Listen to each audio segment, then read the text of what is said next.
Emmett Till was born in 1941 and raised by his mother in Chicago, Illinois.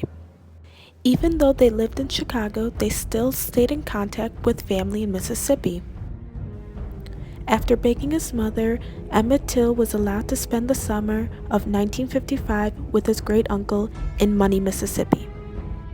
But before he left, his mother gave him a ring that once belonged to his father, who died in Comeback in 1945, that had his initials on it, LT. Soon after his arrival in Money, Mississippi, Emmett got together with a group of teenage sharecroppers and went to Bryant Grocery and Meat Market for refreshments after a long day of picking cotton in the hot sun. Emmett went in and bought some bubblegum. While in the store, some people said they overheard Emmett bragging about having a white girlfriend back in Chicago. They also accused him of saying "bye baby" and whistling to Carolyn Bryant, the store owner's wife. A few days after word got out about Emmett's behavior, Roy Bryant, the store owner, and his half-brother, J.W. Milham, went to Mose Wright's house where they heard Emmett was staying. They led Emmett to their pickup truck and warned Emmett's great-uncle not to tell anyone that they were there. They took Emmett to Milham's barn.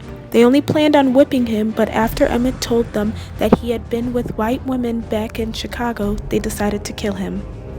They brutally beat him and then took his body to the Tallahatchie River.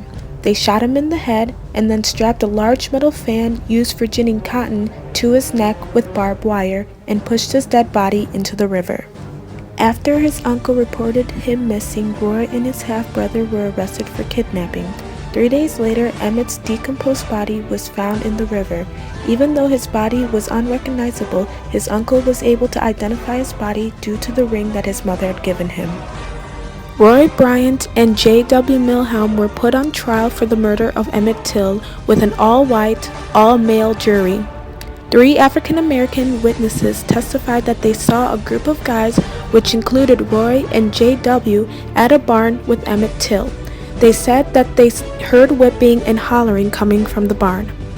The defense brought Sheriff Strider to the stand to testify. The sheriff stated that the body that was pulled out of the river was bloated beyond recognition, and the body had to have been there from 10 to 15 days, far too long for the body to be Emmett Till's. After the defense presented their witnesses, the jury left to make a verdict. After about an hour, the jury returned and found Roy Bryant and J.W. Milham not guilty for the murder of Emmett Till.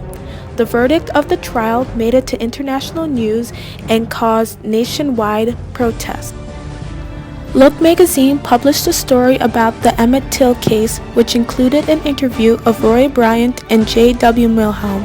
The 2 men, who were protected by the double jeopardy clause, admitted to killing Emmett Till and throwing his body into the river.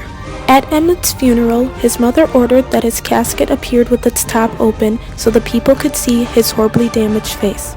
"Let the world see what they have done to my boy," she sobbed to the press.